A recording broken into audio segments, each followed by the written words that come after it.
नमस्कार, मैं हूं प्रशांत और आज स्पॉटलाइट में मैं आपको लेके चलूंगा उस समंदर की तरफ जहां रिश्तों की गहराइयों में गोते खा रहे हैं दीपिका पादुकोण, अनन्या पांडे, सिद्धांत चतुर्वेदी और धैर्य कारवा, और इनसे गोते लगवा रहे हैं शकुन बत्रा। बहुत बहुत शुक्रिया जी, बहुत बहुत शुक्रिया बात करने के लिए। सबसे पहले तो मैं यही पूछूंगा कि जब भी आदमी गोते लगाता है समंदर में तो सांस रोकनी पड़ती है, मुश्किलें आती हैं। तो जब ये गोते लगवा रहे थे तो आपको क्या मुश्किलें आई? किस किस की सांस थमी, किस किस को पसीना आया? जी, एक्चुअली मुश्किलें हम में से किसी ने आई। मुश्किलें तो शायद बिकॉज कोविड चल रहा था तो उसके वजह से काफी मुश्किलें रही। जी। मगर ये बहुत खुशी की बात है कि जब हम पिक्चर बना रहे थे तो हम समुद्र के पास थे। तो ऐसे बहुत से मौके थे जब हम बीच पे गए, समुद्र में गए, तो गोते खाने में अच्छा ही लगा। एक्चुअली गोतों ने बचा लिया, वरना तो ये पिक्चर बहुत बोरिंग हो जाती। राइट। और मैं वो सुन रहा था प्रेस कॉन्फ्रेंस में, आपने बोला कि सुबह सुबह 5:30 बजे दीपिका निकल गई थी और एक अंकल थे बेचारे जो फोटो नहीं खींच पाए। वो बताइए, जब वो गोते खा रहे थे तो क्या सोच रहे थे, मैं ये जानना चाहता हूँ। Right, right.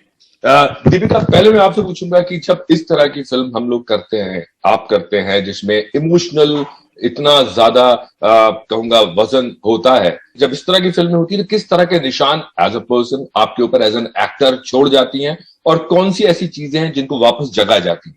ये जो किरदार मैंने निभाया है काफी मुश्किल था मेरे लिए, क्योंकि काफी सारे लेयर्स हैं इसमें, काफी सारे as a character there are a lot of decisions that I've had to take. So जो emotional turmoil है अलीशा का, I think those are some things that were very very close to home. शकुन को पता है कि I've had mental health issues and we've tried to bring out some of that in this character as well. जो reasons है इस film के अंदर और जो मेरे reasons है या वो बहुत ही अलग है. But I think somewhere or the other, when you've had that kind of experience, then आप और easily relate कर पाते हैं. तो वो शायद एक thread था. और दूसरा, मैं खुद I think जो relationships को लेकर मैंने कभी ऐसे black और white तरीके से नहीं देखा है. मैंने हमेशा relationships को समझा है कि they are grey, they are complex. तो मैं भी जब मैं इस फिल्म को, इस कैरेक्टर को मैं परफॉर्म कर रही थी, मैं पर्सनली भी इन कैरेक्टर्स को मैं जज नहीं कर रही थी. So I think that makes it a lot easier. But at the same time जो कॉन्सिक्वेंसेज हैं या जो एक्शंस हैं, उन चीजों को कन्विंसिंगली करना, you have to bring it from a very very deep place. It's extremely raw, extremely vulnerable. तो इन इमोशंस को पर्दे पे दिखाना या कैरेक्टर में डालना, it has to come from a very real place. इन चीजों को आप एक्ट नहीं कर सकते. You have to feel it. It takes a lot out of you physically, mentally and emotionally. अब जिंदगी जैसे जैसे आगे बढ़ती है, एक्सपीरियंसेस होते हैं और वो आप अपने एक्सपीरियंसेस अपनी कला में डालते जाते हैं. सिद्धांत, अनन्या और धैर्य, मैं आपसे पूछूं अगर कि कितना मुश्किल होता है इस तरह के कॉम्प्लेक्स रिलेशनशिप्स को समझना और उनको प्ले करना?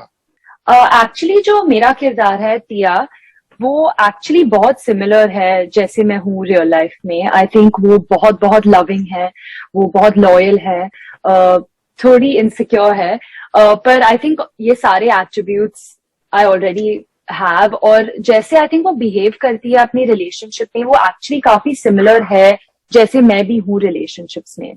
तो एक्चुअली मेरे लिए I have to borrow a lot from myself to play तिया. और एक्चुअली मुझे वो काफी हार्ड लगा, बिकॉज आई थिंक जब हम एक कैरेक्टर प्ले करते हैं, I think it's easy to kind of put on an act and get into someone else's shoes.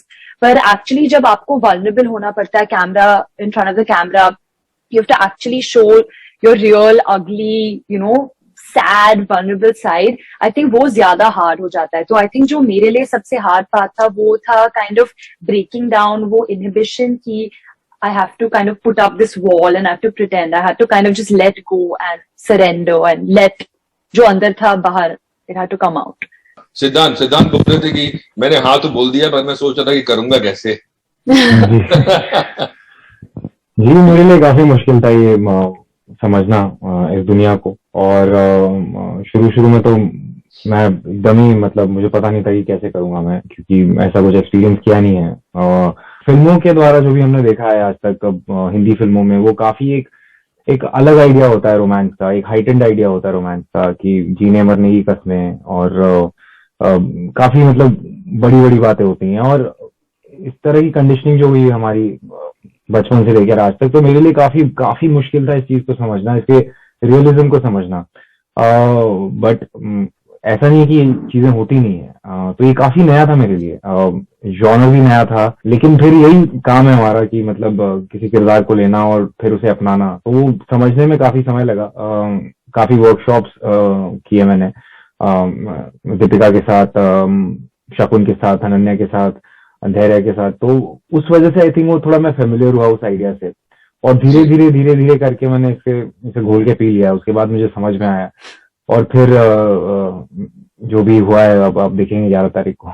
जी जी, धैर्य आपके लिए मुश्किल था, बिकॉज एक तो ये सब लोग, दीपिका इतना काम कर चुकी हैं, शकुन जाने माने डायरेक्टर, और सिद्धांत और अनन्या ठीक है कंपैरेटिवली थोड़े से सीनियर हैं आपसे। सो आप बिल्कुल सीनियर है सर। अरे चल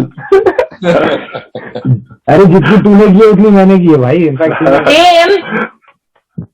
एग्जैक्टली जी, मैं बहुत ही लकी और भाग्यशाली हूँ कि मेरे को अपने शुरुआती करियर में ही मेरे को कुछ ऐसी फिल्मों का के हिस्सा होने का मिला है जहाँ पे बहुत ही मंजे हुए कलाकार हैं, ऐसे कलाकार हैं जो बहुत ही, जिनको बहुत प्यार मिला और जो वाकई का बहुत ही उम्दा काम करते हैं।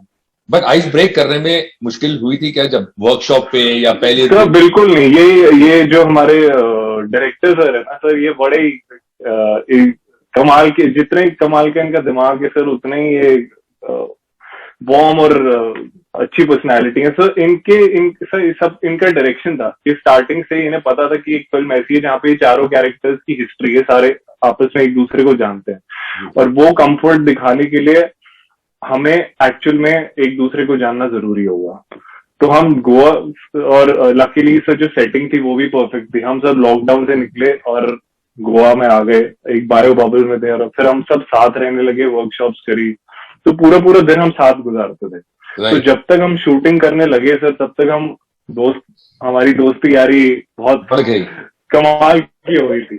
ये आया। बट दीपिका मुझे बताइए कि जब आप पहली बार काम करते हैं और एक्टर्स के साथ जिनके साथ आपने पहले काम नहीं किया है, एक्स्ट्रा कॉशियस होती हैं आपकी, थोड़ा उनको at home at ease feel कराया जाए, क्योंकि जाहिर सी बात एक ऑरा लेके आप आती हैं और आपको भी लगता होगा कि सामने वाले एक्टर को ऐसा ना लगे कि हाँ मैं बहुत सीनियर हूं। I think it depends on years of experience, honestly. और मैं बस एग्जांपल दे रही हूँ। Suppose actually Shahrukh is wrong example, क्योंकि उनके साथ बहुत काम किया है मैंने, पर यहाँ पे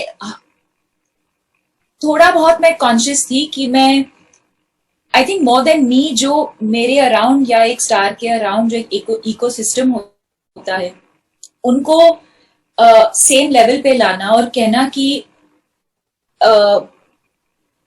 to work in a manner जिस तरह से मैं पसंद करती हूँ, and I don't like to work in a way that is starry या लोगों को पुश करना, या एक प्री कंसीव नोशन है स्टार्स के साथ या एक्टर्स के साथ। तो I think more than myself, जो इकोसिस्टम में होता है, उनको मैंने प्रिपेयर किया था कि they are working with relatively new people, तो don't bring that kind of energy कि you are working, just make them feel comfortable. And I think मैंने भी काफी कोशिश की। I'd like to believe कि मेरी पर्सनालिटी भी ऐसी है कि दबंग पर्सनालिटी है आपकी। On the contrary, I myself am an underconfident and shy person, so it's very.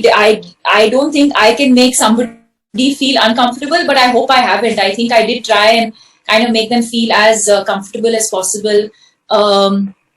I think considering they're just 2 and 3 films old, जो कॉन्फिडेंस है इन तीनों में,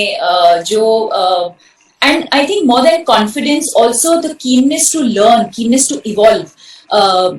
बहुत ऐसे यंगस्टर्स हैं जो they come with that attitude कि हाँ हमें मुझे तो तो सब सब आता है। पता है, सब पता है, या मैं ऑलरेडी स्टार बन गई हूँ या मैं स्टार बन गया हूँ.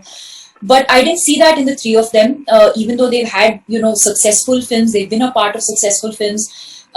और आजकल का जो जनरेशन है जो मैं देखती हूँ बहुत तैयार होके आते हैं, स्टाइलिस्ट, पीआर, ये वो मगर लाइक ए फुल्ली सेट. और इन तीनों के पास भी शायद ये सब है. But at the same time when they came on set, they were extremely जो कहते हैं stripped of all of these things and really keen to learn, keen to grow and keen to evolve, and I think that's their biggest strength. Industry के relationships पे या आप लोगों की जिंदगी पे स्कैनर रहता है, लोगों का देखते रहते हैं. आप जब इस तरह के कॉम्प्लेक्स रिलेशनशिप्स की बात करते हैं, खुद आप क्या समझते हैं इनके बारे में, और जजमेंटल होना चाहिए या नहीं होना चाहिए, और इनफिडेलिटी के बारे में क्या सोच रखते हैं? I mean, ये एक्चुअली हर जने का जवाब थोड़ा अलग होगा एक दूसरे से, मगर एक बात जो हम सब जब हम पिक्चर बना रहे थे तो हमने बात करी थी कि हम सब जजमेंटल नहीं होना चाहते थे. हम सब ने बोला था कि ये कहानी है जो हम चाहते हैं कि इसको एक अच्छी तरह एक्सप्लोर करें, मगर जजमेंट के बिना, क्योंकि इन चीजों पे ऑलरेडी सोसाइटी का प्रेशर, एक लेंस ऑलरेडी है. अगर हम उसको निकाल के एक बार समझना चाहें कि जब कोई रिलेशनशिप्स के एक डिफाइंड दायरे से बाहर आता है तो उनके दिमाग में क्या चल रहा होता है, वो सब हम लोग उस बारे में काफी बात करते हैं. और वो इम्पोर्टेंट भी है आज के जमाने में. अगर एक ही तरह से हम सेम चीज को देखी जाए सालों भर तो उसमें फ्रेशनेस नहीं रहेगा. ये पिक्चर डेफिनेटली ऑडियंस के लिए एक थोड़ा सा ओपन रखा है ताकि ऑडियंस अपना खुद विचार बना पाए इस बारे में. पिक्चर देख के हम नहीं बता रहे कि ये सही है या गलत है या ऐसा होता है वैसा होता है, हम एक कहानी बता रहे हैं. हाँ, मैं ऐड करना चाहूंगा इसमें. मुझे लगता है कि असली कला वही होती है जो एक समाज का आईना हो, जैसा कि बंटो साहब ने कहा था. तो ये एक आईना है समाज में. अब आप अपने आप को देख रहे हैं. जब आप ये फिल्म देखेंगे तो आपके आसपास या कई लोग हैं जो शायद ये महसूस करेंगे कि यार ये तो मेरे साथ भी हुआ है. शायद आपने किसी को बताया नहीं क्योंकि आप नहीं बता सकते हो, लेकिन सब में ये सारी चीजें. हम कुछ ऐसा नहीं कर रहे हैं कि हम मार्स पे नहीं जा रहे हैं, इसमें हम जुपिटर पे नहीं जा रहे हैं, कोई नई दुनिया नहीं ढूंढ रहे हैं. इसमें इसी दुनिया में हम एक नया तरीका है इस कहानी को बताने का. जाते जाते मैं अनन्या से पूछना चाहूंगा कि अनन्या, वो क्या वजह थी कि आप 20 मिनट तक बाथरूम में रही? आपको विश्वास नहीं हो रहा था कि इस फिल्म के लिए आपको चुना है? वो पहला शौक था कि शकुन मेरे साथ काम करना चाहते थे. उन्हें लगा कि I would be right for this character. वो मेरे लिए बहुत बड़ी बात थी. So I was in shock. I was locked in the bathroom for 20 minutes. Deepika, जाते जाते आपको रणवीर बोलते थे कि आपको काम करना चाहिए शकुन के साथ. फिल्म देखी क्या उन्होंने अभी तक, या और देखी तो उन्होंने क्या बोला आपको? वो फिल्म तो नहीं देखी उन्होंने, बट ट्रेलर जरूर देखा होगा. हम लोग दोपहर से यहाँ बैठे हैं तो but he's been a big champion of Shakun and me working together. वो बहुत सालों से चाहते थे कि हम एक दूसरे के साथ काम करें. So he's very, very confident about this film. He's very excited about this film. And I'm sure he'll love it. Because उनको लगता है कि जो मेरे choices हैं या जिस तरह की फिल्मों में मैं काम करती हूँ, those choices don't come to him very naturally. We're very different actors in that sense. और उनको लगता है कि जिन फिल्मों में बहुत रियल होना पड़ता है, या I think real is the right word, जिन फिल्मों में रियल होना पड़ता है, he finds that a little more difficult.